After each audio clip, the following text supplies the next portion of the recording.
गोस्वामी કહે કે બધા કીર્તિહીન શ્રી હરિન્યા અને શ્રી બધા મોઢું કરીને બેઠા છે અને જનક મહારાજ ઉભા રહ્યા છે. જનક મહારાજ કહે છે કે મને લાગે છે કે આ ધરતી ઉપર હવે કોઈ વીર બચ્યો નથી, કારણ કે ભગવાન શિવનું ધનુષ ઉપાડવાની વાત તો દૂર પણ એને કોઈ હલાવી ન શકતું નહીં. જનકજી કહે છે કે હું જાણું છું કે આ સ્થળામાં દેવતાઓ પણ મનુષ્યના રૂપ ધારણ કરીને આવ્યા છે, નાગો આવ્યા છે, રાવણ પોતે આવ્યો પણ સગાઈનો સમૂહ સરાસર ભગવાન શંકરનું ધનુષ હલતું નથી. અને ત્યારે જનકજીના વચનો એવા જ બોલ્યા છે કે મને લાગે છે કે ધરતી ઉપર કોઈ વીર નથી. અને ત્યારે લક્ષ્મણજી ધ્રુજવા લાગ્યા કે આ ક્ષત્રિય રઘુકુળના રાજકુમારો જે સભામાં બેઠા હોય અને એક સભામાં કોઈ એમ કહે કે ધરતી ઉપર કોઈ વીર નથી. ભગવાન રામની આજ્ઞા અત્યારે લેવાની કોઈ જરૂર નથી. લક્ષ્મણજી એમ ઉભા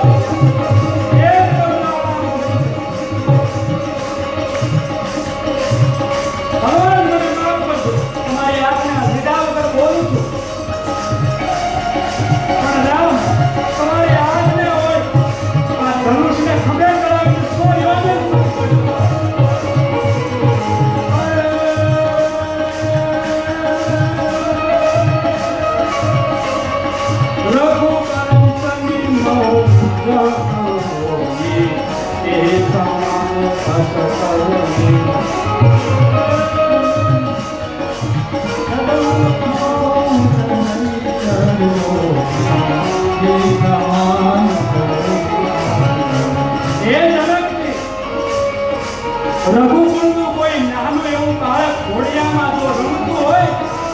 તો પણ કોઈનાથી કહેવાય નહીં કે ધરતી ઉપર કોઈ વીર નથી. અને ત્યારે આ કિસ્સા લક્ષ્મણજીની સામું જોઈ રહી છે અને કેટલા રાજાઓ હતા પોતાના સિંહાસન પછીને ઝૂકવા લાગ્યા. અને ત્યારે અને કહે છે લક્ષ્મણજી સુન कहु सुधारन सतु मानु पंकज मानु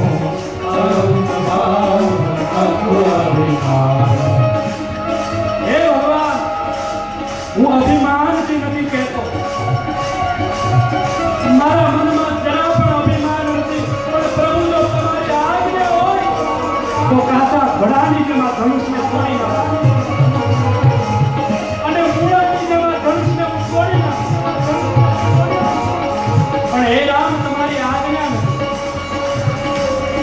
પણ પ્રભુ તમારી આજ્ઞા હોય તો કમળની જે દાંડી હોય એને જેમ તોડવું એમ આ ધનુષને તોડી નાખો.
શપથ લે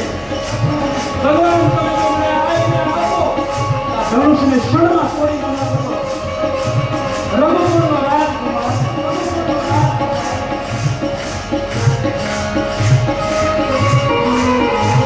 અને ત્યારે લક્ષ્મણજીને પ્રભુ શાંત કરે છે લક્ષ્મણજીનો આવો ક્રોધ જોઈને આખી સભા ધ્રુજવા લાગી છે જે શેષ નારાયણનો અવતાર કહે છે જે આખી પૃથ્વીનો ભાર પોતાના મસ્તક ઉપર ધારણ કરી શકે જ્યારે એ ક્રોધમાં આવીને બોલે ત્યારે આ પૃથ્વીની દશા શું થતી છે સામાન્ય ભૂકંપ આવે 5 સેકન્ડ માટે અને આપણે ગભરાઈ જઈએ ત્યારે લક્ષ્મણજી જ્યારે બોલી રહ્યા હતા એટલા ક્રોધમાં અને એ જે ધરતી જે ધ્રુજી રહી છે એની તો કલ્પના આપું છું પણ ત્યારે હવે આખી સભામાં ભગવાન રામ લક્ષ્મણજીની સામો જોઈને કહે છે ઈશારો કર્યો છે કે લક્ષ્મણ આ ધનુષ તમારે તોડવાનું નથી એના માટે હું આવ્યો છું ભગવાન રામે આંખથી ઈશારો કર્યો લક્ષ્મણજી સમજી ગયા કે હમણાં પ્રભુ ઊભા થશે લક્ષ્મણજીને કહે લક્ષ્મણજી ભગવાન રામની પાસે બેઠા છે શાંત કર્યા છે ત્યારે ભગવાન રામ પ્રતીક્ષા કરે છે કે હમણાં ગુરુ વિશ્વામિત્રજી હમણાં કહે કે રામ તમે ઊભા થાઓ હવે ત્યારે મારે ઊભું થવું છે ભગવાન રામ એવો વિચાર કરે છે અને જનકજીને પણ એમ થયું કે મેં આ કહ્યું ન હોત તો સારું હોત કેમ કે રઘુકુળના કુળ દીપકો બેઠા છે સભામાં ત્યારે સાક્ષાત પરમાત્મા અને એમને વિશ્વામિત્રજી કહે છે ઉઠ રામ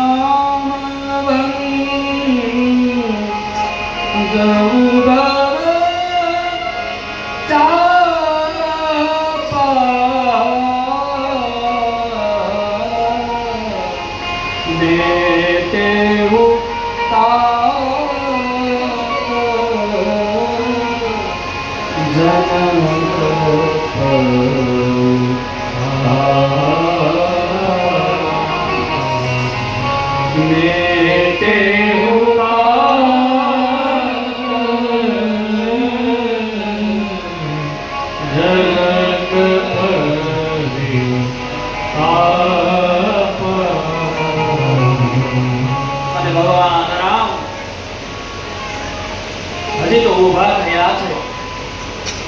15 વર્ષના છે 15 વર્ષનું બાળક હોય અત્યારે ભગવાન રામની ઉંમર 15 વર્ષની છે અને જેમ સિંહ ગર્જના કરે એવી રીતે ભગવાન ઉભા થયા છે અને ધીરે ધીરે ચાલે છે આખી સલાનું ધ્યાન ભગવાન રામની ઉપર છે કે આ બાળક શું હમણાં આ ધનુષને શું તોડી શકે આવા મોટા મોટા યોદ્ધાઓ આવ્યા છે એનાથી તલભર ધનુષ રહ્યું નથી જનકજીના પત્ની એ ચિંતા કરે છે કે જનકજી પણ અત્યારે પોતાની વતીને જોઈ બેઠા છે આટલા મોટા મોટા યોદ્ધાઓ ધનુષને ઉપાડવાની વાત તો દૂર છે પણ આ ધનુષને તલભર હલાવી શક્યા નથી અને આ નાના બાળકને આજને આપી કે તમે વિશ્વામિત્રજી પણ એમ કહે છે કે જાઓ રામ આ ધનુષને તોડો અને જનકનો સંતાપ દૂર કરો સીતાજીના માતા પણ ત્યારે ચિંતા કરી રહ્યા છે પણ સીતાજી ગણેશજીને યાદ કરે છે આખી જનકપુરી મિથિલા નગરી ભગવાનના પક્ષમાં છે બધા ભગવાન કૃષ્ણદેવને યાદ કરવા લાગ્યા છે કે પ્રભુના હાથે ધનુષ તૂટે ભગવાન રામ ધીરે ધીરે વિશ્વામિત્રજીને પ્રણામ કર્યા છે અને ત્યારબાદ ધનુષની સામે જોયે હજી તો ખાલી ભગવાન ધનુષની સામે જોયું ત્યાં શું થયું દિગ્તિ બોરવી અતિ ગોરવી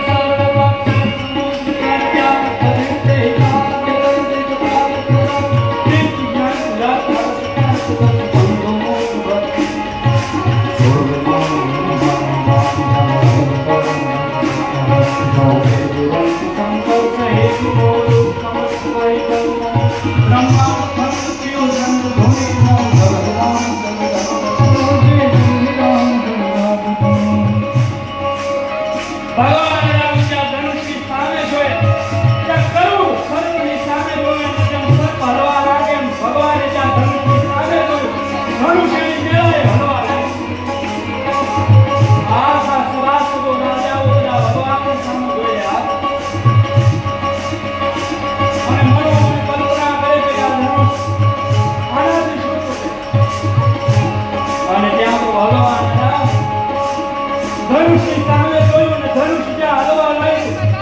ગોસ્વામીજી કહે કે આ ગીત જોરથી હલો.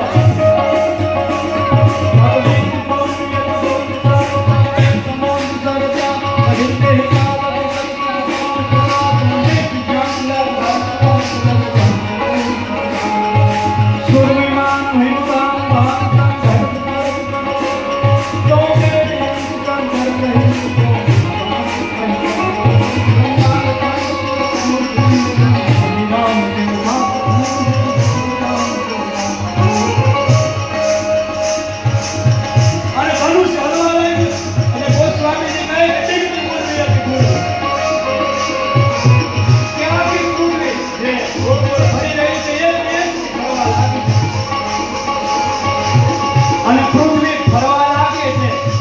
સમુદ્ર અને નદીઓ છલકાવા લાગ્યા છે. આખી ધરતીમાં સમુદ્ર અને નદીઓનું જળ વહેવા લાગ્યું છે, છલકાવા લાગ્યા છે. અને હજી તો ધનુષ ઊંચાનું તો થાય છે, એનો અવાજ આવવો છે અને એ અવાજથી સ્વર્ગો પ્યારા થઈ જાય, ચાર બધે અને એ સમયમાં ગોસ્વામીજી કહે છે કે ધનુષના અવાજથી જેટલા સ્વર્ગો હતા એ બધા પ્યારા થઈ ગયા. અને ત્યારબાદ ગોસ્વામીજી કહે છે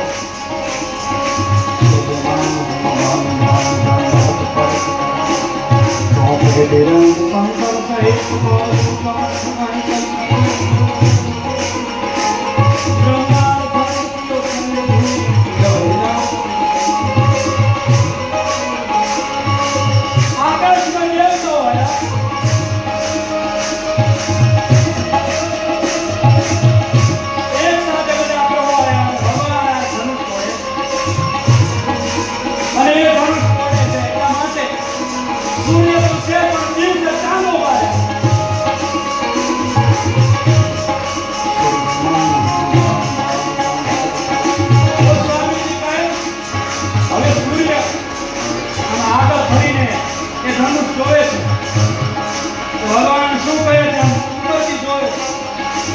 અને એવી જ રીતે ચાંદો એની પાછળ ફરીને એ પાછળ અને બે ભગવાન ધનુષ કોડીએ જોવા માટે ભેગા થયા છે. બે એક સાથે ચાંદો અને સૂર્ય બે ભટકાના અને ચાંદો અને સૂર્ય ભટકાના ત્યાં ગોસ્વામીજી કહે દેવતાઓ બધા આપસમાં પકડાવા લાગ્યા, આકાશમાં ટ્રાફિક જામ.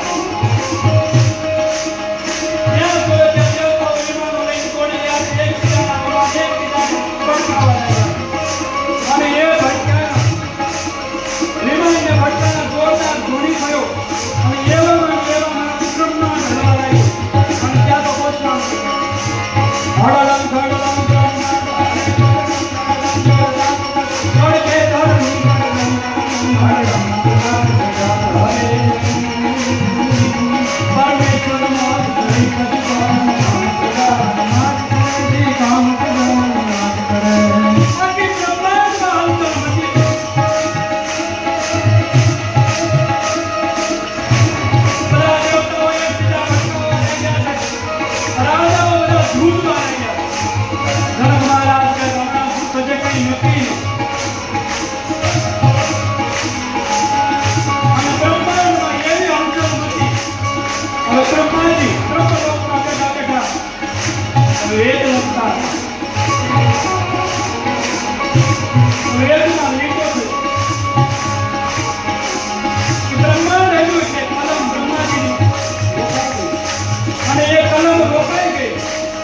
બ્રહ્માજી ધ્યાનમાં બેઠા કે મહાદેવ હજી પ્રલયનો સમય આવ્યો નથી અને આ મારી બનાવેલી સૃષ્ટિમાં આ ખળભળાટ છે અને એકદમ ભગવાન શંકરની ત્યાં ધ્યાન ધર્યું. આપણી ભાષામાં કેવું ભગવાન શંકરને ફોન કર્યો એકદમ કેવું નથી ભગવાન શંકર યાદ કર્યા કે અત્યારે ગણેશ ભગવાન શંકર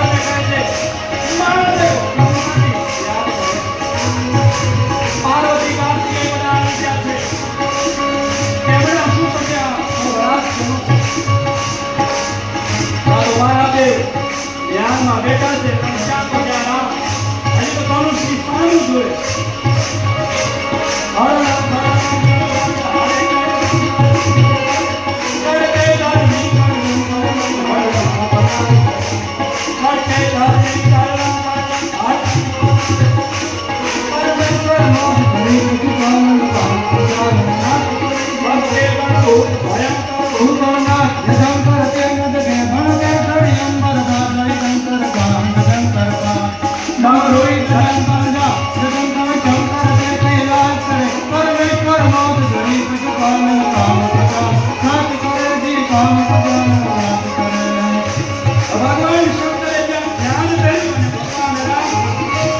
ધનુષનો સ્પર્શ કરે છે અને ધનુષનો સ્પર્શ કરે છે મહાદેવનું તત્વ રાખવા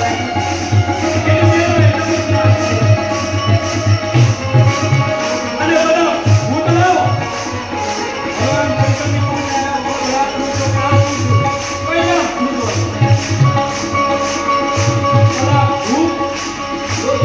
કોઈ કાય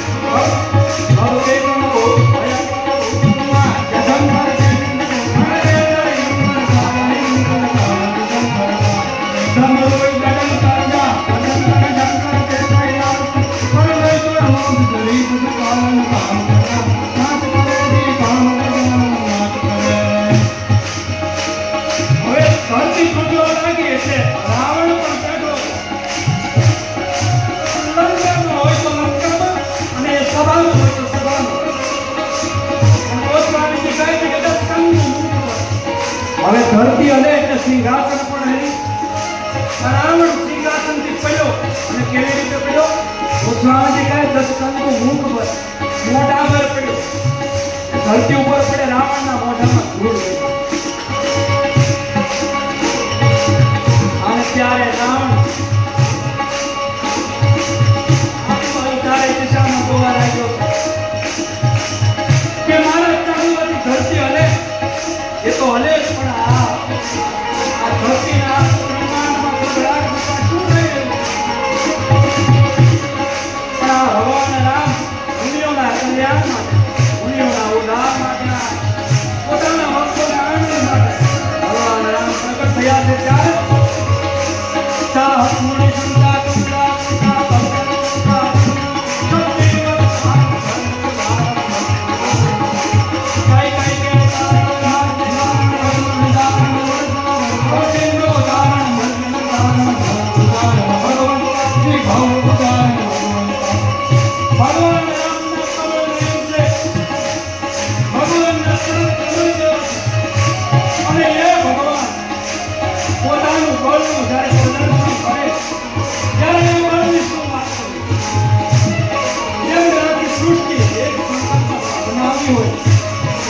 સાક્ષાત હરી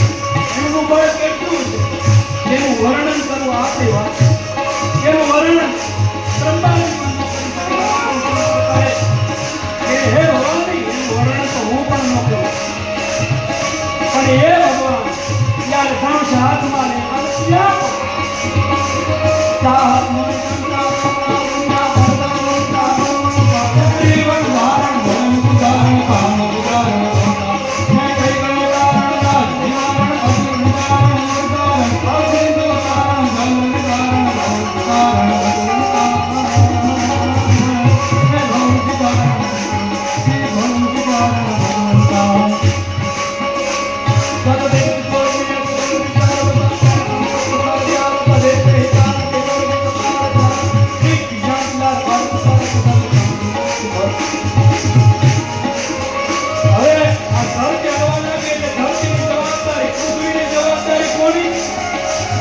ધરતીનો હાથ લક્ષ્મણજીના માથા ઉપર છે એટલે કે શેષ નાગ હવે શેષ નાગ ગોસ્વામીજી તો કહે ત્યાં બધિરતે હિતા શેષ નારાયણજી ક્યાં છે કઈ ખબર આવી હવે ધરતીની જવાબદારી ટીપાઓ ઉપર ગઈ અને જ્યાં ભગવાન રામે ધનુષ હાથમાં લીધું ટીપાઓ તારે છડાને પકડીને ઉભા હતા એ તારે છડા પકડીને ટીપાઓ ઉપર હાથી પર અને આખા બ્રહ્માંડ